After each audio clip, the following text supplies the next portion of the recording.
প্রিয় শিক্ষার্থী, অনলাইন ক্লাসে তোমাদের স্বাগতম। আমি তোমাদের সাথে আছি রবিন আহমেদ জুয়েল। তোমাদেরকে আন্তরিকভাবে ধন্যবাদ জানাচ্ছি এবং তোমাদেরকে তোমাদের জীবনের উন্নতি কামনা করে আজকে আমরা আমাদের যে ক্লাসটা করাবো সেটা হচ্ছে বৃত্তের। ইতিমধ্যে বৃত্তের একটা লেকচার হয়ে গেছে বেসিক পার্টে। আজকে আমরা বৃত্তের একটি ইম্পর্টেন্ট কিছু অঙ্ক নিয়ে আলোচনা করব। তো আশা করি সবাই তোমরা ভালো আছো। চলো কথা না বাড়িয়ে আজকে আমরা আমাদের টপিকসে চলে যাব।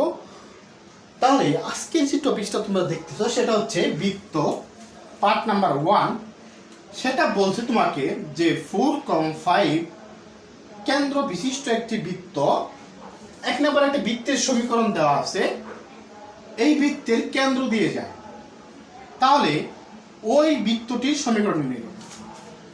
তাহলে আমাদের এরকম একটা বৃত্ত নির্ণয় করতে হবে যার কেন্দ্র দেওয়া আছে, কিন্তু কেন্দ্র দেওয়া আছে যদি ব্যাসার্ধ থাকতো তাহলে কিন্তু আমরা বৃত্তের সমীকরণ সহজভাবে নির্ণয় করতে পারতাম। কিন্তু ব্যাসার্ধ না দিয়ে আমাদের একটা কন্ডিশন এখানে জুড়ে দিচ্ছে, তাই সেটা হচ্ছে যে এই বৃত্তের যে একটা সমীকরণ আছে, এই সমীকরণ বৃত্তের কেন্দ্র দিয়ে যায়, মানে এই বৃত্তর কেন্দ্র বিশিষ্ট একটি বৃত্ত যে হবে, এই বৃত্তটা এই বৃত্তের কি দিয়ে যায়? কেন্দ্র দিয়ে যায়। তাহলে মনে রাখবা, একটা বৃত্ত যদি আরেকটা বৃত্তের কেন্দ্র দিয়ে যায় তাহলে তার যে কেন্দ্রের যে ভ্যালুটা থাকবে, অর্থাৎ যার কেন্দ্র দিয়ে যাচ্ছে, যে বৃত্তের সমীকরণের কেন্দ্র দিয়ে যাবে তার কেন্দ্রটা বের করতে হবে। বের করে যে যাচ্ছে তাকে সিদ্ধ করতে হবে। কি বললাম? যে যাবে, যার ভিতর দিয়ে যাবে, যদি কেন্দ্র দিয়ে যায় তাহলে কেন্দ্র তার থেকে বের করতে হবে। বের করে যে যাবে তাকে সিদ্ধ করতে হবে। কথা মনে রাখো। তাহলে আমরা বলছি যে 4,5 কেন্দ্র বিশিষ্ট একটি বৃত্তের সমীকরণ নির্ণয় করতে হবে যা এই বৃত্তের কেন্দ্র দিয়ে যায়। ক্লিয়ার? তাহলে যদি এরকম টাইপের কোনো কোশ্চেন থাকে তাহলে তুমি কিভাবে সলভ করবা দেখো আমরা সলিউশনে যাই। তাহলে সলিউশন, এখন তুমি খেয়াল করো, আমরা বলছিলাম যে যদি কেন্দ্র থাকে, কেন্দ্র 4,5 আছে এবং আমরা যদি ব্যাসার্ধ ধরে নেই, ব্যাসার্ধ আর যদি ধরে নেই, আমরা ধরে নিলাম, তাহলে আমরা বলছিলাম যে যদি কেন্দ্র এবং ব্যাসার্ধ থাকে তাহলে তার সমীকরণ নির্ণয়ের সূত্র কি বলতো? x মাইনাস, এটা এইচ কে ছিল, সূত্রটা যখন আমরা পড়ছিলাম তখন বলছিলাম x minus h whole square y minus k whole square equal to r square. তাহলে এই সমীকরণের মতো করে আমরা বসাই, তাহলে x minus 4 whole square plus y minus 5 whole square, আর ব্যাসার্ধ আর ধরে নিয়েছি আর স্কোয়ার। এটাকে আমরা 1 নং সমীকরণ দিলাম, কারণ যেহেতু এখানে কেন্দ্র আছে আর আমরা ব্যাসার্ধ ধরে নিয়েছি সেহেতু আমরা এই সমীকরণটা লিখতেই পারি। ওকে, এটি নিয়ে কোনো ঝামেলা তোমাদের নাই, কারণ যেহেতু কেন্দ্র আছে আর আমরা ব্যাসার্ধ ধরে নিতে পারি সেহেতু আমরা এটা লিখতে পারি। এখন দেখো, এই যে 1 নং সমীকরণটা, এইখানে আরেকটা সমীকরণ আছে, এই সমীকরণ দিয়ে যায়, সমীকরণের যে বৃত্তের কেন্দ্র দিয়ে যায়, এইটার কেন্দ্র দিয়ে যায়। ওকে, তাহলে এখানে কি দেওয়া আছে দেওয়া তো, তাহলে 1 নং সমীকরণটা কত দিয়ে যায়? 1 নং সমীকরণটি লেখো, 1 নং সমীকরণটি x square plus y square plus 4x minus 6y minus 12 equal to 0 সমীকরণের কি দিয়ে যায়? কেন্দ্র দিয়ে যায়। লেখো এই লাইনটা, সমীকরণের কেন্দ্র দিয়ে যায়। এখন তোমরা খেয়াল করো, তাহলে এইটার যে কেন্দ্রটা আমরা যদি বের করতে পারি, যেহেতু এই সমীকরণটা 1 নং সমীকরণটা এটার কেন্দ্র দিয়ে যায়, যদি আমরা কেন্দ্রের স্থানাঙ্কটা বের করতে পারি তাহলে 1 নংয়ে বসাই দিলে আমরা কি পাবো? আর এর ভ্যালুটা পেয়ে যাবো। আর যদি আমরা আর এর ভ্যালুটা পেয়ে যাই তাহলে আমাদের কি সমীকরণ পেয়ে যাব। চলো আমরা এই সমীকরণটার কেন্দ্র বের করি। এখন দেখো এইটার কেন্দ্র কত হবে, আমি এটা মুছে দিচ্ছি। হ্যাঁ, এখন তোমরা দেখো যে সমীকরণটা আছে এর কেন্দ্র বের করার আমরা তোমাদের শিখাইছি যখন আমাদের বেসিক পার্ট আলোচনা করছি। সমীকরণ আছে x square plus y square, তারপর আছে 4x minus 6y -20 equal to 0। তাহলে যখন আমরা একটা বৃত্তের কেন্দ্র নির্ণয় সূত্র কি শিখেছি বলো তো? বৃত্তের কেন্দ্র হচ্ছে -g -f, অর্থাৎ g এর মান আর হচ্ছে f এর মান। তাহলে এই সমীকরণটাকে যদি আমরা আদর্শ সমীকরণ দ্বারা তুলনা করি, দেখো আদর্শ সমীকরণ কোনটা? x square plus y square plus 2gx plus 2fy plus c equal to 0। এই সমীকরণ দ্বারা যদি তুলনা করি তাহলে আমরা এখান থেকে g এর মান পাচ্ছি কত দেখো তো? এখানে 4x এর জায়গায় আছে 2gx, তাহলে এভাবে আমরা বের করতে পারি 2gx ইকুয়াল টু কত আছে? 4x, তাহলে x x কাটা, g ইকুয়াল টু হচ্ছে 2। আবার এই 2fy এর জায়গায় আছে -6y, তাহলে এটাও আমরা বের করতে পারি। আর 2fy equal to -6y, y কাটা, f ইকুয়াল টু কত হবে বলো তো? -3। ঠিক তদ্রূপ ভাবে তাহলে আমরা g এর মান পেলাম 2, f এর মান পেলাম -3। তাহলে আমাদের বলো তো কেন্দ্রের বৃত্তের কেন্দ্রের স্থানাঙ্ক কত হবে? g এর মান কত? তাহলে এটা আমরা মুছে দেই এখন। তাহলে আমরা এই সমীকরণের সাথে এই সমীকরণটা কম্পেয়ার করে g এবং f এর মান বের করলাম। ওকে, তাহলে আমাদের বৃত্তের কেন্দ্র কত হবে? তাহলে বৃত্তের কেন্দ্র হচ্ছে মাইনাস তো থাকলো, f g এর মান কত 2, কমা f এর মান কত -3, তাহলে মাইনাস আর মাইনাস কি হয়ে যাবে? +3। ওকে, তাহলে আমরা এটা লিখতে পারি -2, 3। বুঝতে পারছো কিনা? তাহলে বৃত্তের কেন্দ্র হলো -2, 3। ওকে, বুঝতে পারছো কিনা? তাহলে আমরা বৃত্তের কেন্দ্র নির্ণয় করলাম -2, 3। এখন এই যেহেতু এই বৃত্তের কেন্দ্র দিয়ে কোনটা যায়? 1 নং সমীকরণ যায়, সেহেতু আমরা এই মানটাকে 1 নং সমীকরণে বসাবো, বসায় সিদ্ধ করবো। চলো তাহলে আমরা উপরেরটা মুছে দেই। এখন কি বলছি আমরা? বৃত্তের কেন্দ্র পেলাম আমরা -2, 3। তাহলে এই -2, 3 1 নং সমীকরণ দিয়ে যায়, লেখো। তাহলে এখন 1 নং সমীকরণে কি বসাবো বলো তো? -2, 3 বিন্দু দিয়ে যায়, যেহেতু কেন্দ্র দিয়ে যায় একই কথা। তাহলে 1 নং সমীকরণটা কি হবে? তাহলে 1 নং সমীকরণটা হবে x এর জায়গায় কত? -2, এই যে 4 হোল স্কয়ার প্লাস y এর জায়গায় আছে 3 -5 whole square equal to r square. Okay, এখন এই যে r স্কয়ার আমরা বের করলাম, এইটা যখন ক্যালকুলেট করি কি হবে বলো তো? -6 হোল স্কয়ার মানে -2 হোল স্কয়ার r স্কয়ার। বুঝতে পারছো কিনা? তাহলে এখান থেকে আমরা যদি r এর মান বের করি 36 আর হচ্ছে 4, r স্কয়ার ইকুয়াল টু কত হবে? 40। তাহলে r স্কয়ারের মান কত বলো তো? 40। তাহলে দেখো তো এই r স্কয়ারের মানটা আমরা যদি 1 নং এ বসাই তাহলে আমাদের নির্ণয়ের যে বৃত্তের সমীকরণটা সেটা আমরা পেয়ে যাচ্ছি। তাহলে r স্কয়ারের মান করব সবাই এখন 1 নং এ বসে লেখো। r স্কয়ার ইকুয়াল টু কত পাইছি আমরা? 40। তাহলে r স্কয়ারের মান যদি আমরা 1 নং এ বসাই তাহলে আমাদের কাঙ্ক্ষিত যে সমীকরণ নির্ণয় করতে বলছে সেটা আমরা পেয়ে যাব। আশা করি তোমরা বুঝতে পারছো। তাহলে r স্কয়ারের মানটা আমরা যদি বসাই 1 নং এ, তাহলে 1 নং কি আছে? এইখানে। তাহলে এটা যদি বসাই x স্কয়ার -2 * x * 4 স্কয়ার, তারপর কত আছে? y square -2 * y * 5 square r square. Okay, এখন আমরা যদি r স্কয়ার মান কত পাইছি? 40। তাহলে r স্কয়ার মান 40 বসাই দেই, সবগুলো এক সাইডে করে ফেলি, যা হবে সেটাই নির্ণয়ের বৃত্তের সমীকরণ। তাহলে হবে 8x 16 y স্কয়ার হবে 10y প্লাস 25 মাইনাস, দেখো বুঝতে পারছো কিনা? সবগুলোকে এক সাইড করে ফেললাম। তাহলে আমরা যদি ক্যালকুলেট করি আমাদের যে সমীকরণটা পাবো সেটা হচ্ছে y square minus 8x minus 10y, ধ্রুবক কত আছে? 16 আর হচ্ছে 25, 41 থেকে 40 গেলে প্লাস 1। তাহলে দেখো আমাদের নির্ণয়ের সমীকরণ হচ্ছে কত? তাহলে নির্ণয় বৃত্তের সমীকরণ হচ্ছে, নির্ণয় বৃত্তের সমীকরণ কত বলো তো? সমীকরণ হচ্ছে x square plus y square minus 8x minus 10y plus 1 equal to 0। এই হলো আমাদের নির্ণয়ের বৃত্তের সমীকরণ। এখন আশা করি এই অঙ্কটা তোমরা বুঝতে পারছো।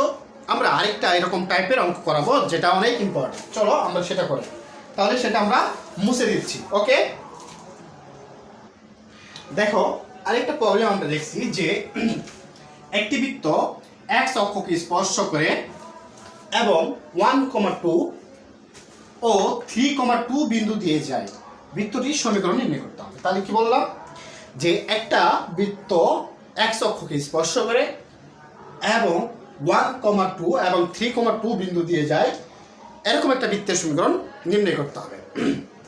দেখো তাহলে আমরা জানি যে বৃত্তের সমীকরণ একটাই, ওই আদর্শ সমীকরণটাই বৃত্তের সমীকরণ। তাকে কনভার্ট করে বিভিন্ন সমীকরণ, বিভিন্ন কিছু আমরা কনভার্ট করে সেটার মধ্যেই পৌঁছি। কেন্দ্র থাকুক, ব্যাসার্ধ থাকুক, যেটাই থাকুক না কেন, আমাদের সমীকরণ কিন্তু একটা। এখন আমরা এই জিনিসটাকে যদি সলভ করতে যাই তাহলে আমাদের প্রথমে সমীকরণটাকে ধরে নিতে হবে। দেখো সলিউশন ধরি, বৃত্তের সমীকরণ কি হবে? তাহলে বৃত্তের সমীকরণ হবে x square plus y square plus 2gx plus 2fy plus c equal to 0। এখন দেখো এইটাই বৃত্তের সমীকরণ, তুমি ধরতে পারো। আমরা যে সমীকরণটা নির্ণয় করব এটাই, কিন্তু এইখানে g এর একটা নির্দিষ্ট মান থাকবে, f এর একটা নির্দিষ্ট মান থাকবে, c এর একটা মান থাকবে। এখন তুমি বলো, আমরা যদি এই সমীকরণটা নির্ণয় করতে চাই বা এই সমীকরণটাকে বলি যে বৃত্তের সমীকরণ, তাহলে এখানে কার কার মান লাগবে? g এর মান লাগবে, f এর মান লাগবে, c এর মান লাগবে। তাহলে আমরা এই কন্ডিশনগুলো অ্যাপ্লাই করে এইখান থেকে g, f, c এর মান বের করে যদি আমরা 1 নয়ে বসাইতে পারি তাহলে সেটাই নির্ণয় বৃত্তের সমীকরণ। বুঝতে পারছি কিনা? যে আমরা এই যে যত কন্ডিশন দেওয়া আছে এই কন্ডিশনগুলো যদি অ্যাপ্লাই করে আমরা g, f, c এর মান 1 নয়ে বসাইতে পারি, সেটাই হচ্ছে নির্ণয় বৃত্তের সমীকরণ। চলো তাহলে আমরা কথা না বেরিয়ে আমাদের অঙ্কে চলে যাই। তাহলে প্রথম কন্ডিশন বলছে যে এই 1 নং সমীকরণটা, যে বৃত্তের সমীকরণটা হবে সেটা ধরলাম এটাই সমীকরণ হবে, কত দিয়ে যায়? 1,2 এবং 3,2 বিন্দু দিয়ে যায়। আবার একটা বলছে x অক্ষকে স্পর্শ করে। তাহলে বলছিলাম যে x অক্ষকে স্পর্শ করলে কি হয় জানো? g square equal two c হয়। ওকে, তাহলে এই জিনিসটা লিখে রাখো, x অক্ষকে স্পর্শ করলে কি হয়? g square equal two c।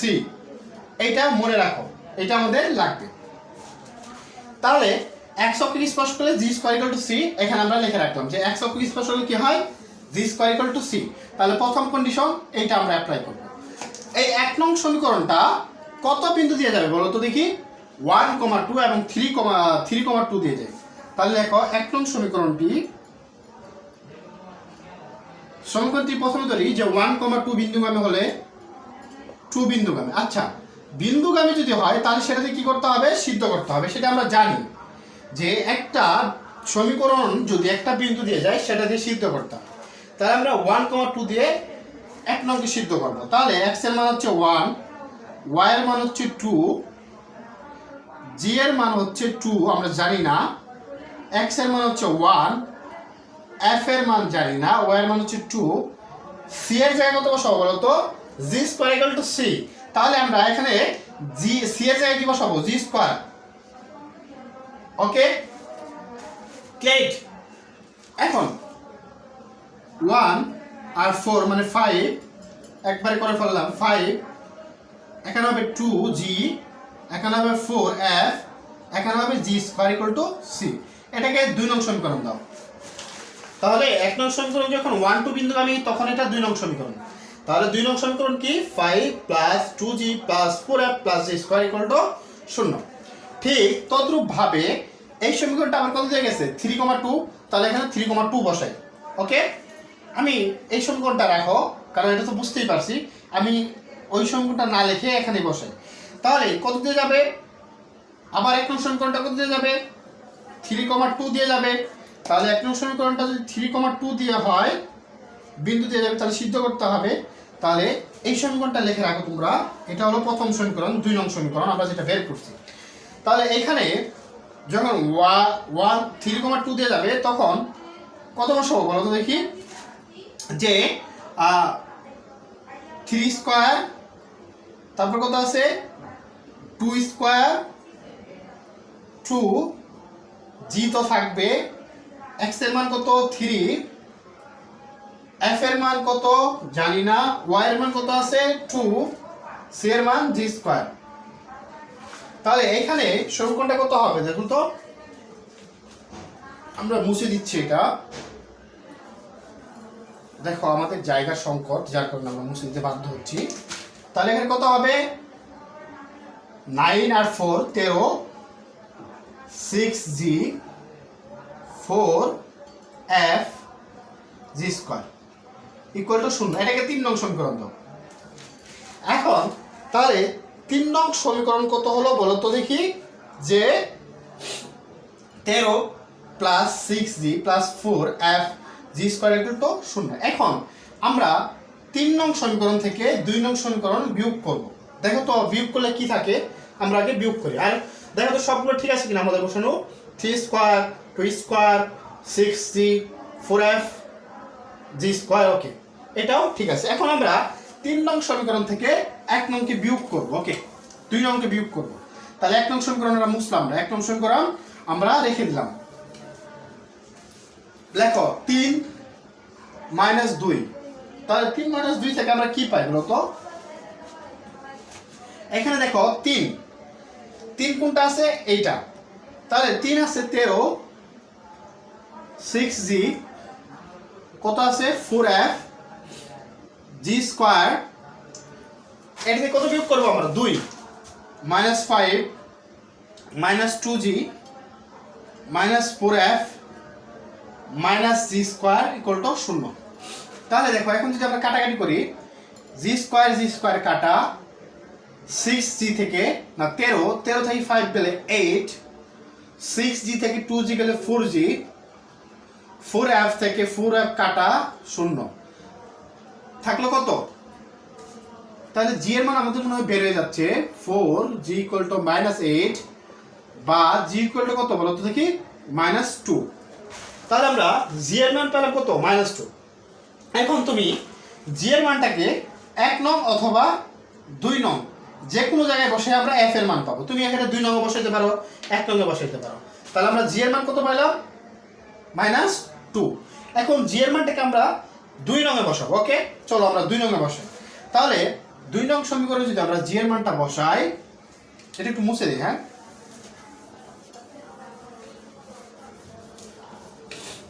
জি এর মান কোন বসাবো আমরা 2 নং সমীকরণে বসো। দেখো জি এর মান 2 নং সমীকরণে বসাই, 2 নং এ বসি। তাহলে এখন কত আছে 5, জি আছে 2 ইনটু -2 প্লাস 4f জি স্কয়ার, জি এর মান কত -2 স্কয়ার, ওকে।